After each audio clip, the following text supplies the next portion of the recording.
Welcome back to the show. This is a Relax Radio, RELAKS, trying to keep it positive. That's the whole concept without the X. And if you're wondering who this is, my name is Nick, and I'm keeping you guys company all the way, until the evening. And hey, also, we got a lot of great stuff actually happening, and not great stuff, rather, we got a lot of stuff actually happening around the world.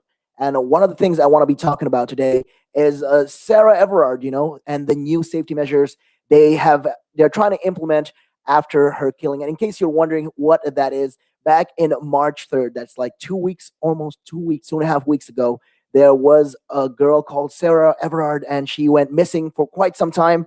And then they found her body, and they found her body far away from where she was supposed to be going. And yeah, they linked that to a police officer, a currently working police officer, and they brought him in for suspicions of a murder. So yeah, it's because of that.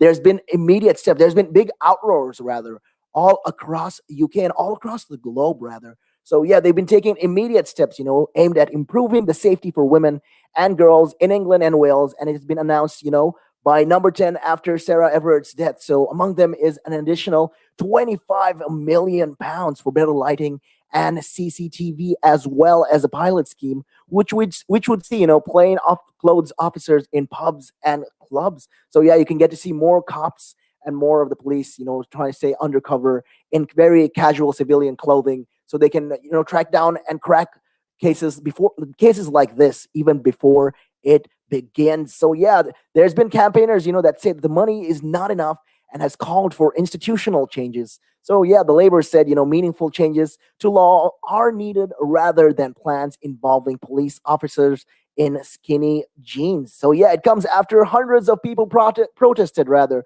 in central London back in Monday. So yeah, Miss Everard went missing while walking home, from her friend's house on March 3rd, and her body was found in Woodland in Kent. And Metropolitan Police Officer Wayne Cousins, who is 48 years old, has been charged with a 33-year-old marketing executive's kidnap and murder. So yeah, following a meeting of the government's crime and justice task force on Monday evening, Downing Street said it would take immediate steps to give further reassurance to women and girls in the wake of the killing of Miss Everard. Yeah. So the number 10 said it would double the size of the Safer Streets funds, which provides local measures such as better lighting and CCTV, to 45 million pounds. Yeah, it's great to see that they're doing something like this, but it's really unfortunate after an issue like this, especially, that when you look around the world right now, yeah, women, it's just terrible right now for women all around the world. They're struggling, especially for them to walk in the road. Imagine if you got a kid of your own, or your wife or your daughter, walking in the middle of the night,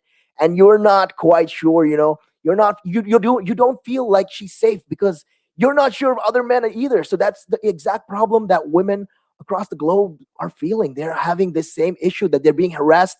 And there's been a lot of, these studies also that has been done that show that, almost a lot of women. So women between the ages of 18 to 24, 97% of them said they've been sexually harassed in the past, while 80% of all women of all ages said that they've experienced sexual harassment in public spaces. So yeah, I mean, if a woman can't feel safe in a day and age like this, I mean, what are we as a society have to say for ourselves? That's something we gotta be talking about.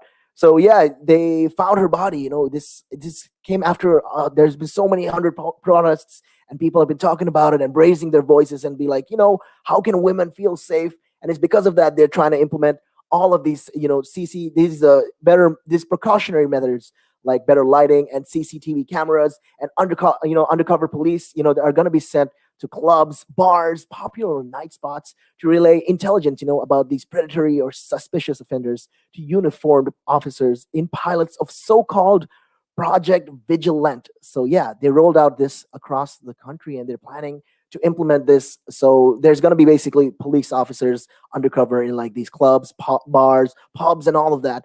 And they're going to monitor all these what's happening around it. They're going to monitor all these predators, supposed predators as well, and they will inform officers in uniform about this, so they can take strict and decisive actions against them. So yeah, So the safeguarding minister Victoria Atkins said undercover police officers working in the nighttime economy would feed better intelligence to uniformed officers. So yeah, she also said that the government would work with businesses and police to ensure as the industry reopened following the coronavirus that women can feel safe in our streets. I mean, what else more can I say about this? This is the fact of the matter, right now, especially with what's going on around the world.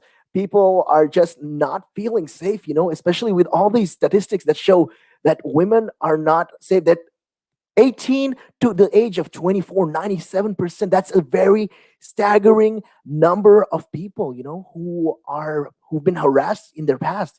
So yeah, the director of the UN's Women UK, Claire Barnett, said that this is a human rights crisis. It's just not enough for us to keep saying this is too difficult a problem for us to solve. It needs addressing now, and it needs it now. So we're looking at a situation where younger women are constantly modifying their behavior in an attempt to avoid being objectified or attacked, and older women are reporting serious concern about personal safety if they ever leave the house in the dark, even during the daytime in winter. I mean, if you can't go out of your house even during the day, that's just terrible. I mean, women, yeah, they say, there's an underlying root problem. I think we as a society, as a community, as people of the UK, we got to talk about this to our children, especially our boys, and educate them like, hey, this is not right. Catcalling and all this locker talk. We got to change all of that. We got to change a lot more than just that. We got to educate the boys. And the girls, yes, they've always been prepared. Imagine coming up to your 7-year, 8-year-old, 10-year-old daughter and be like, hey, don't talk to any guy or any stranger. They're trying to talk to you because it's not getting safe out there. We're afraid to even send our daughters who are at the age of 23, 24, adults into the world, into the streets because of what is going on around the world. And something like this, a cop who's supposed to make you feel safe 100% is not doing his job. It's the irony. He's supposed to keep you safe, but you don't feel safe around police anymore. You don't feel like you are in a safe space, and that is just haunting for a lot of people. I mean, and yeah, I can see there's a lot of these hashtags that go say, hey, hashtag not all men. I mean, yeah, I'm a guy too. Come on. But let's be honest here. A woman who I could be that same guy in a street, and my best friend could see me and she'd look at me in a darkly lit room. And hey, she wouldn't know it's me. And she'd think, hey, that's where you put this. That's what I'm trying to say. Not all men, but she wouldn't know I'm not that all men kind of guy. She would think the worst thing because it's a dark lit alley. It's exactly what we have to be thinking about. We have to broaden. We have to educate the younger generation, especially with what is going on around the world, and so that they can come to terms that, especially with something like this, people need to be held accounted for. We have to be held accounted for what we do and how we behave as a society, especially us men. It's just bad. It's just really bad. So yeah, the Prime Minister Boris Johnson said, who chaired the meeting, said the government was bringing in landmark legislation to toughen up sentences and put up more police on the street. And he also said, ultimately we must drive out violence against women and girls and make every part of the criminal justice work to better protect and defend them. But the Labor shadow domestic violence minister Jess Phillips said that there, even though that she's come across a lot of these experts, or victims calling for more CCTVs in public. She's accused ministers of being caught on the hoop and rolling out plans involving police officers in skinny jeans rather than meaningful changes, to the legislation regarding street harassment or a detailed review of how rape is prosecuted in England and the Wales. She's like, hey, these methods, these things that they're trying to implement is not really going to change the root underlying problem. And I completely agree with her. I mean, yeah, you can put up more lighting, you can put up more cameras, but end of the day, you're not really fixing the root problem here. The root problem is the way we are, a lot of these men, especially men out there, are brought up. It's terrible. It's a terrible situation. I, as an adult, wouldn't want, if I ever have a daughter, I wouldn't want her out in the streets because I'm afraid for her safety. I mean, which parent would, which husband or spouse or significant other would like their spouse going out or their partner going out in the middle of the road and being catcalled on. It's terrible. I mean, for guys, it's men can say all they want. We don't get we don't get harassed like that. I mean, we would never really understand that situation. Anyways, though, with that being said, we gotta step into some more music. So make sure you guys, keep a lock right here on Relax Radio as we step in for a quick break. And taking a look at your time right now, your time is 2 o'clock, 2:42 on the dot.